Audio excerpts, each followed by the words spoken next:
Let's get started. Yeah, this talk is called Pok8s. It's not a product or project that actually exists. It's just something I came up for this particular talk.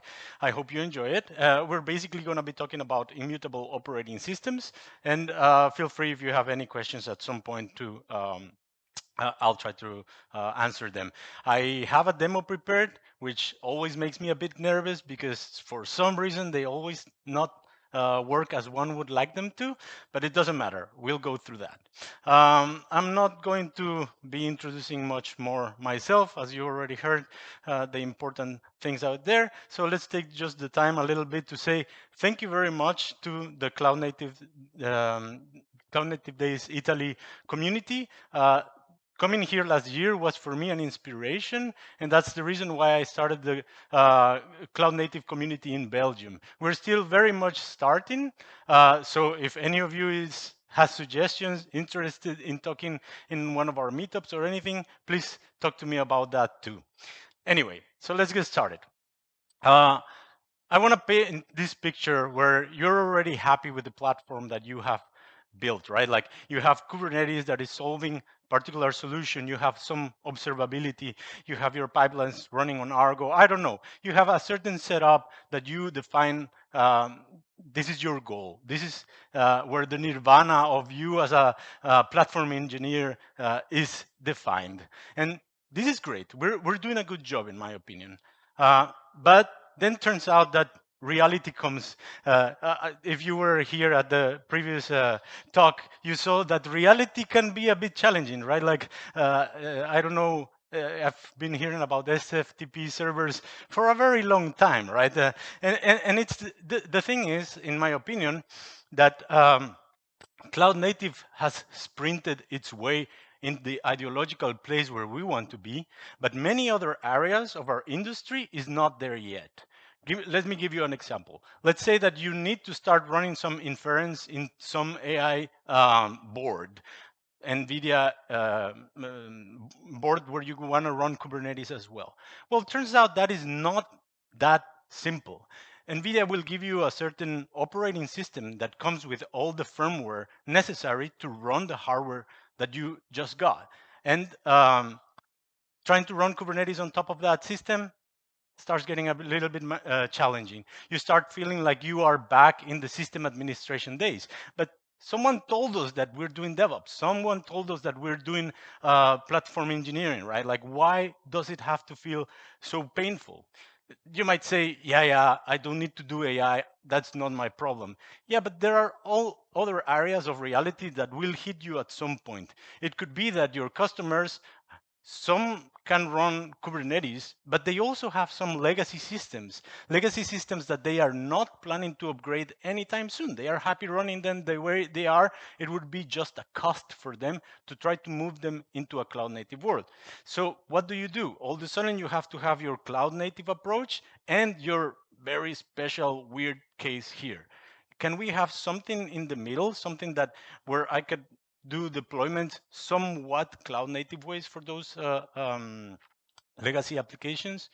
If that's not the case, there's always compliance. Compliance always comes knocking on our doors and saying like, by the way, we're already paying licenses for this kind of thing, so you please better run Kubernetes on top of that thing that we're paying licenses for, right?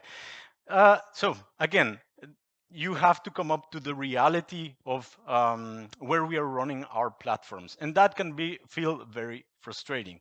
Now, how did we arrive here?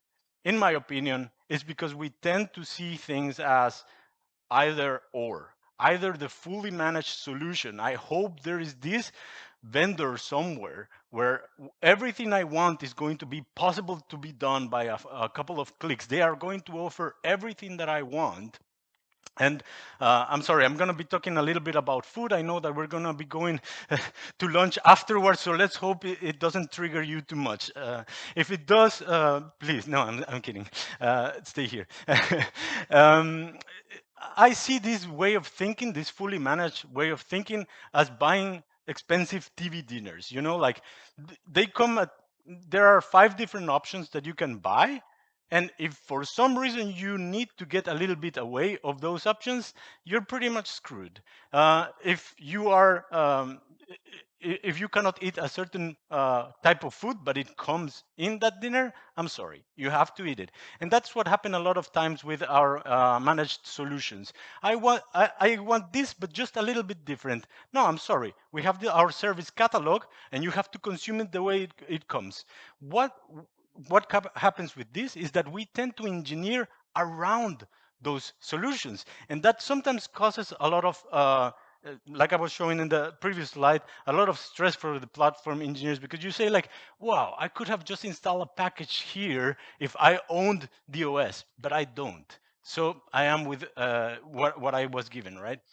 The other alternative is also not great. It's, imagine if every time you needed to have dinner, you needed to first go and catch the fish. That's a lot of work, right? Uh, we we tend to do that a lot, especially us engineers who think, wow, how hard could it be? I'm just gonna, cut it myself, especially now with AI, a lot easier, right? And then all of a sudden, what happens? You end up having this person or this team who manage this thing that is to some degree unmanageable. If these people is not there, nobody else want to touch it because here be dragons, right? Like it's just, it becomes bigger than what you would like it to be. So what do we do then? In my opinion, we should not think about this in a binary way. We should see it more as a spectrum. We want somewhat managed solutions and somewhat some certain level of control. Uh, how do we do this in the food world?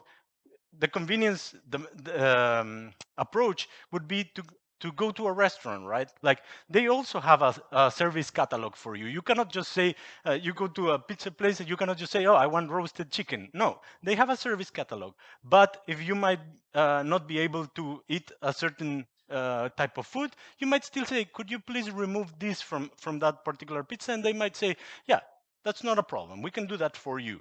Um, on the other side, somewhat do it yourself. It's like if you would be going to the market, where you can get fresh food without having to spend all that effort to go and catch that fish. So where is where should we spot ourselves in the world of platform engineering? And this is the solution that we are trying to come up with the group of special purpose operating systems working group. That is really a mouthful, like you said, to pronounce. I'm sorry about that. The idea is that we have this, what we call special purpose operating systems, which are engineered to run Kubernetes in this case, and also to make in the case of Kairos, which is the one I'm going to be talking about, to make your day 2 operations a lot easier.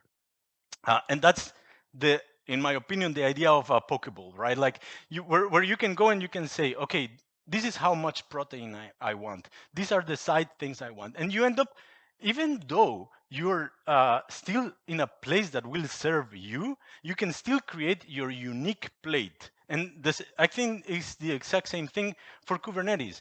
Not everyone can use the exact same solution every single time. Now, what I'm going to describe is what, in my opinion, should be what the special purpose operating systems should offer as convenience and as control to every user of them. In the case of convenience, let's face it, managed is nice because it just works. So that's pretty much what we want. Um, and I have 3 items here that are very important in my opinion. We want the systems to be immutable. Why? Because yes, we have been trying with solutions like configuration management systems, but we still keep getting snowflakes. We still keep getting, I don't know, I'm just going to debug something on a production box. We forgot what that something was, and that's not a good state to end up with. We want things to be secure. If the system is immutable, then there's a lower chance of getting hacked, because you have lower areas where a hacker could change the system. There's no way to install a rootkit or to install a package if those things are basically read-only. And finally, it should be resilient. It should be just working. There should not be a scenario where you say, oh, I was running an upgrade and all of a sudden things are not working, right? This is the part where we think we should offer from the side of the operating systems, of us developing the operating system.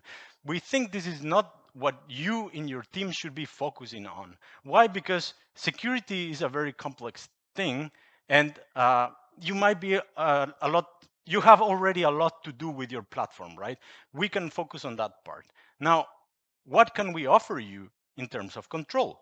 Where this is the part where we believe that you should not be giving up your freedoms. This is the part where we think you should be able to pick up your stack. If for some reason you normally prefer to use Ubuntu, for example, then you always choose Ubuntu until the point where some customer comes and says, I'm sorry, I'm paying in compliance. They tell me we're paying licenses for OpenSUSE, for SUSE, so I need it to run on SUSE.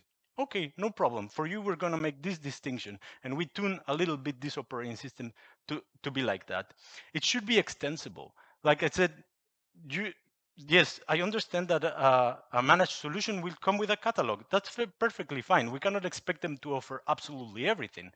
But then you should be able to extend it to your own particular needs so that you can also add that particular service within your own catalog, so to speak. And finally, it should be configurable. That I think that part overall managed solutions do it pretty well, but it should also be part of the configuration that we should offer as an operating system. And just a little bit of a heads up, be careful, because many of those solutions will try to lock you in.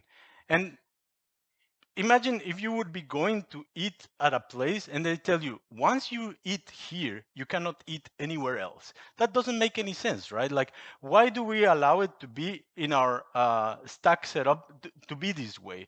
Why can't your stack play well with many different vendors easily? And I mean this not only at the vendor level, it also happens a little bit in open source. There are certain projects that claim to be open source, but they only work for one particular vendor. How is that how is that open source? Yes, your code is readable, but in my opinion, that's not open source. It doesn't play well with others. On our side, what we offer is Kairos.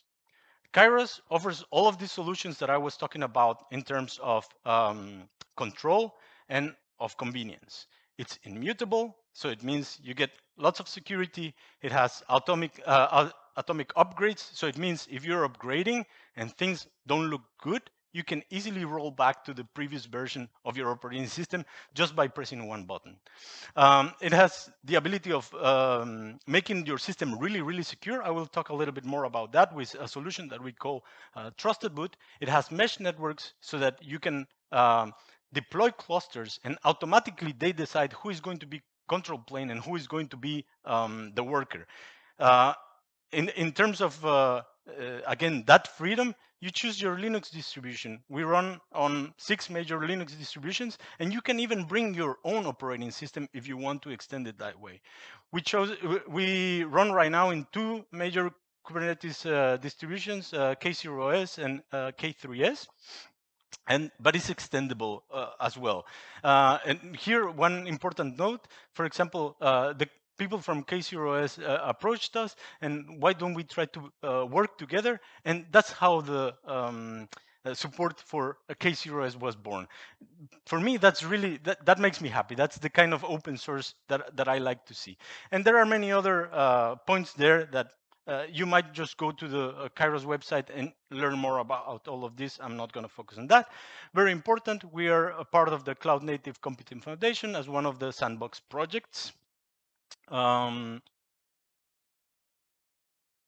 this is the important thing I want to stress. Yeah, okay. Now you're telling me to use this OS, but how? Where is it used? Is it something that I can trust? And there, I can tell you, yes, Kairos has been used in many places at the moment. It's used in data centers. It's used in smart farms with drones picking up fruits, for example. It's used in hospitals, so places where you have to be reliable, that your system is going to continue running. Dental clinics, gas stations, home labs, you name it. One particular example I want to stress here it doesn't use Kubernetes, but I still think it's a very cool one, so I'm going to mention it. It's called the Deep device. This is a device that the people from the Deep network sold, and people who bought it are part of a decentralized network that is doing crypto mining and Web3 services. Now, imagine this. They are basically sending a device to every one of these people without knowing where are they going to put them. They could put them in the street to be hackable, and that then this hacker could have access to the deep network. How can they trust how can they have such a level of trust? Well, because they are using Kairos Trusted Boot underneath. Kairos Trusted Boot will ensure 100% that you cannot boot a different operating system than the ones that you have created. Basically, in this case, we could say they built Deep OS, which is based on Kairos, and they can ensure that this system will not boot if for some reason someone got access to the system and installed a rootkit. Not possible. So that's the kind of level of security that we can offer. Doesn't mean that everyone needs it, right? All right. But of course, making your own OS is not really a simple thing. That's the area where we also want to start offering users an easy way to build their OSs. What I'm going to present right now, if it works, hopefully, is how we do it with what we call the Kairos Factory. I just need a little bit of light here, and maybe it will help if I make this a bit bigger. Is that readable? All right. And then I have a little script here that I'm going to show you. It's just a Docker container because it's a little bit easier for me to run it that way in this system. And it's going to spin up a tool that we call Aurora Boot that helps us to build bootable images of DOSs and other things, and including what we call the web factory. So I'm going to start it, and then I am going to look into it here. This is the factory, as I was saying. When you start to create a Kairos image, you choose which Linux distribution you want. You prefer Ubuntu, you prefer Fedora, then you just select it. For some reason, in one of your teams, they tell you you have to use this image. Then you just put here whatever container image you have. Let's say that it was my own image, and I just put here, I don't know, whatever, and the version of the image that I am based on. You could add that. Maybe you tell me, Mauro, I really don't care about the operating system part. Okay, then just pick whatever. You don't need to make that effort. Just close this part here and base it on Ubuntu, for example. Then you choose in which architecture you're going to run. Let's say that you need to run on a certain ARM device. Right now, we provide support for Raspberry Pis and for NVIDIA AGX. Then you do that. In this case, because I'm going to run virtualize, I'm going to say AMD. It's a generic image. Then you have the core versus the standard images.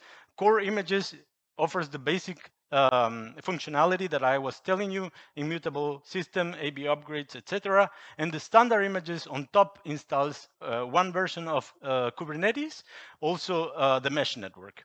And in this case, I'm going to pick, for example, K3s. It will pick the latest release, but you could choose a release if you want a specific one. I'm going to say that this is my 1.0 version of the OS. So it also allows you to have your own cadence. Let's say that you have very strict regulations on security, then you could release faster than we release our Kairos versions. If you don't need it, if you are happy staying with a release longer terms, then you can also do it by having your own versioning, right? And finally, you can put here a configuration on the system. Let's say that, for example, I have here an example of a configuration which looks pretty much like cloud config, cloud init, sorry. Let's see if I can copy paste this now that it's such a big, oh, that's gonna be a bit of a problem. You see, I told you I prefer not to do demos. But I guess somehow I should be able to do it still. How far do I go to path? Okay. Basically, we don't need to dive deep into what this is doing. If you are interested, you can check the documentation, but it's just creating it's putting a host name, it's creating some users, it's telling the system to install itself, it's saying to add K3s, and I'm going to install Nginx in this case, already pre-installed, so to speak, via Kubernetes. And I need an ISO because I want to install it on a virtual machine. I start building. I can see the logs or not, depending on what I want to do here. Now, because I want to run this on a VM, I am going to go into my um, workstation, and I'm going to spin up a new machine here. Let's call it Cloud Native Days Italy 2025. And we are going to have a local media. Obviously, this is still running, but I created one before so that we could go a bit faster for the demo. Uh, uh, um, Now I paste this here, and I already have here the image that I pre-built. It's an Ubuntu image. I'm gonna spin it with 40 gigs of RAM just to be sure. 4 gigs of RAM. Create and run. Let's see what happens. The first thing you see is this is basically Kairos. There's not much to interact with it. Once it's done, we try to stay away from that. You just use it. Basically, it is brandable, so it doesn't need to say Kairos there. It can say your own brand depending on what you are doing, and we're just gonna let it run, and it's gonna do the installation automatically because of the configuration that I particularly put in there. This will take also a bit, so let me jump back a bit into the presentation before we finish that part. You might say, okay, nice web UI, but we are in the DevOps world, right? Like we want to automate this. How can I do that? Fantastic. As you saw, the container image that I spinned up, that's basically a CLI. So you can just put it in your pipelines like we do. This is Kairos pipeline building all the different OSs that we build. And yeah, probably we should also offer GitHub Action since it's something so simple. So I'm gonna add that to my to-do list, but it's as simple as just integrating it into your GitHub Action workflow, and you will have your OSs being built as soon as you change anything within your code. And that's basically it. I don't know if you have any questions. I will check quickly if this is done. Oh, this is already installed. So all I need to do is to reboot the image, the machine.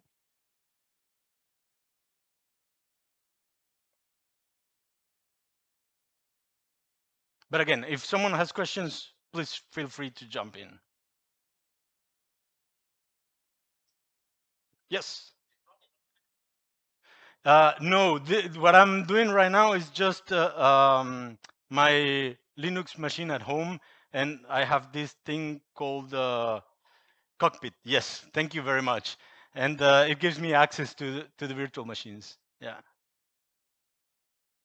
And yeah, as you see now, Kairos is running. It's already installed. It was easy. You didn't need to dig into the complexity of managing an OS in much of a way. And yeah, you have your Kubernetes running there. I can quickly access it so that you can see it. And this is the IP, so I can just say Kairos. Because I configured it even with my SSH keys, I don't even need to put a password in this point. Then it ships with K9s, for example. We can see that our Kubernetes system is being created at the moment. And at some point it's gonna start running. You can already see that the Nginx deployment is also running. So this is a very good solution in case you also want to ship air gap solution that arrives to your final customer. As soon as they spin it up, everything starts installing itself without having to have any internet connection, for example. And that's it.